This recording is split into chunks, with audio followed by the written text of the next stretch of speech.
Level 1. Negative balance. The number on your screen has a minus sign in front of it.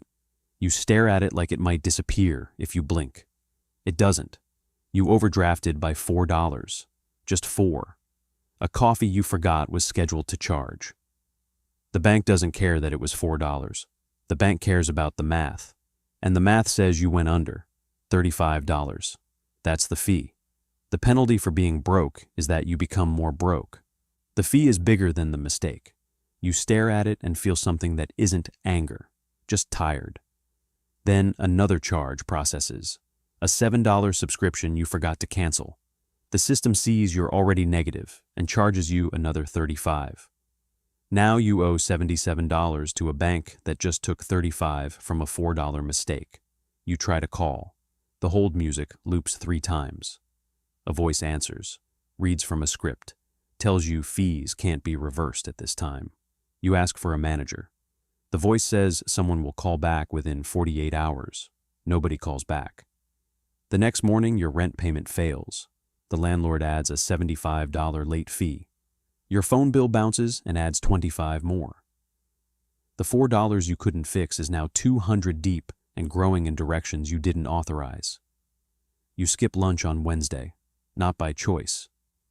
You walk past the place you usually eat and keep walking, like you weren't going there anyway. A coworker named Marcus waves you over. "We're grabbing food after. You in?" You tell him you already ate.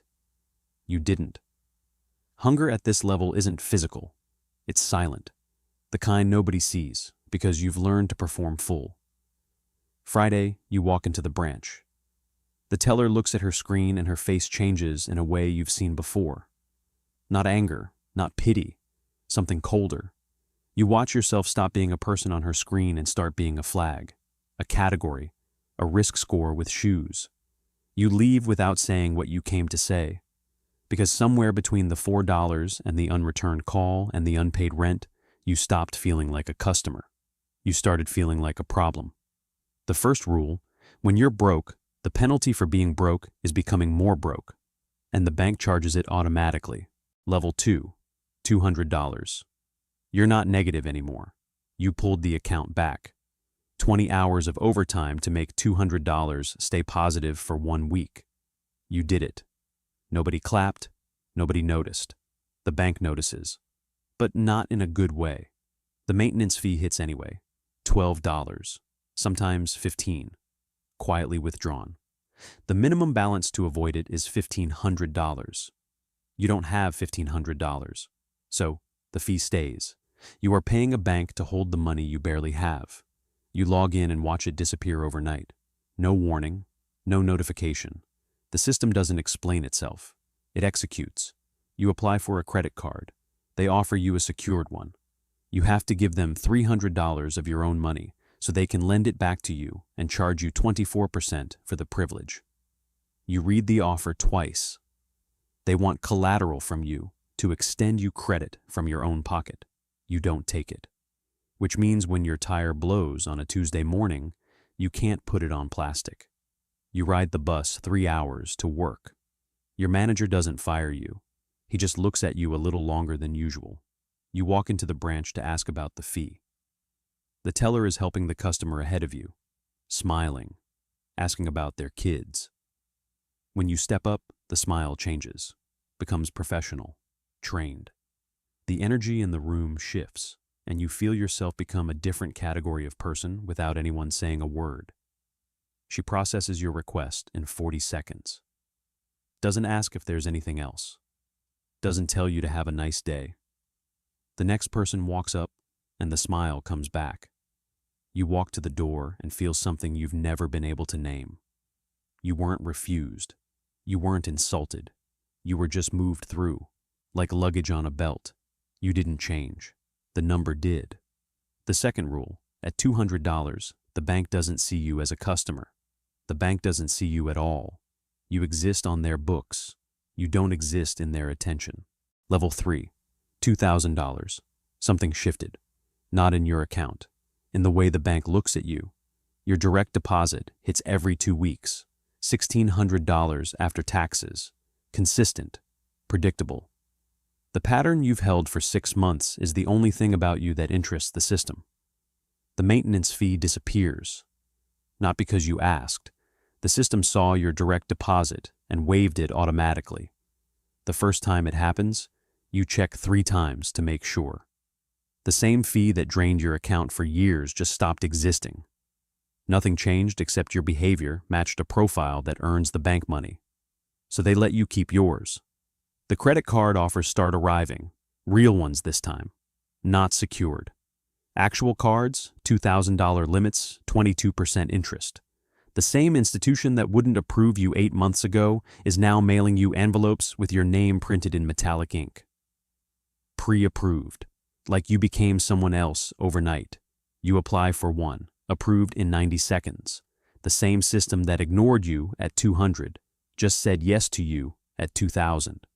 You walk into the branch, and the teller says good morning before you reach the counter.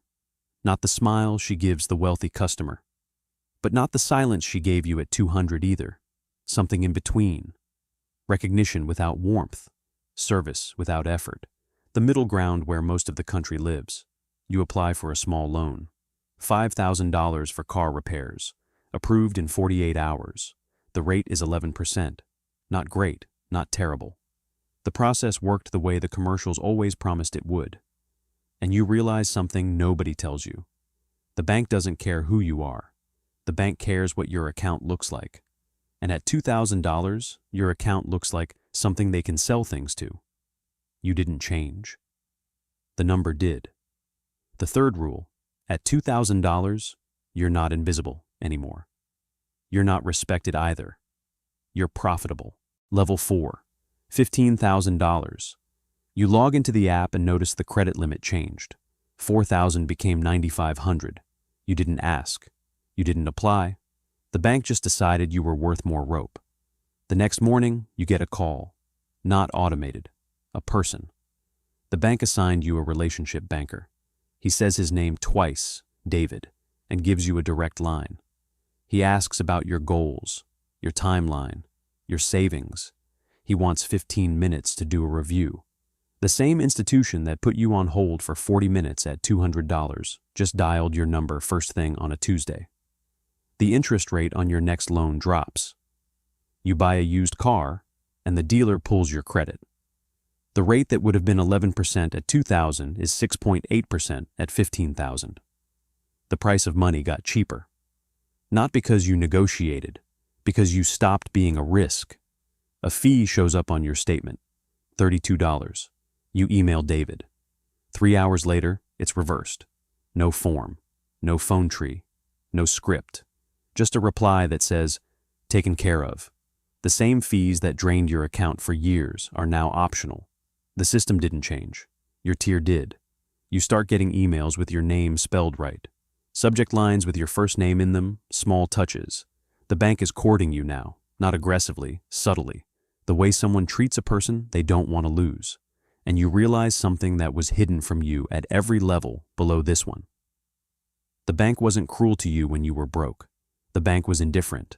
The fourth rule, indifference at scale looks exactly like cruelty. You weren't hated at the bottom. You were just unprofitable. And the machine doesn't hate. It calculates. Level 5, $80,000. The bank calls you a preferred client now.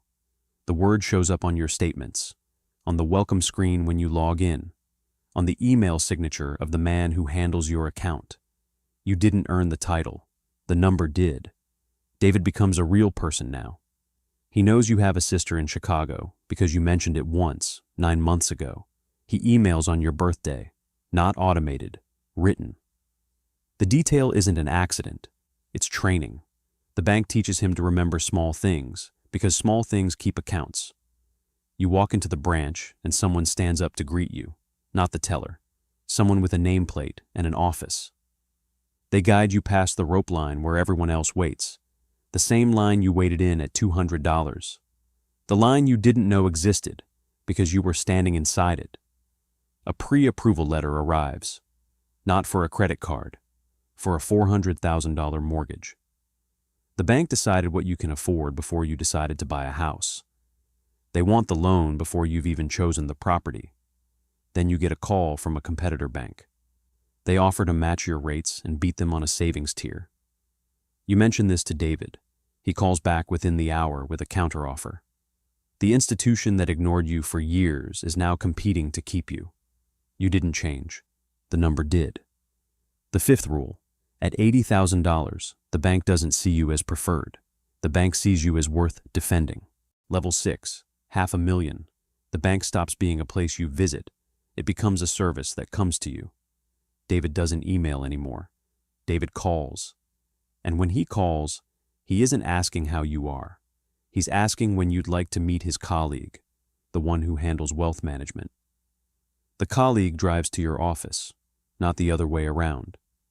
He brings printed reports in a leather folder. He asks about your goals, your timeline, your tax structure, your estate plans.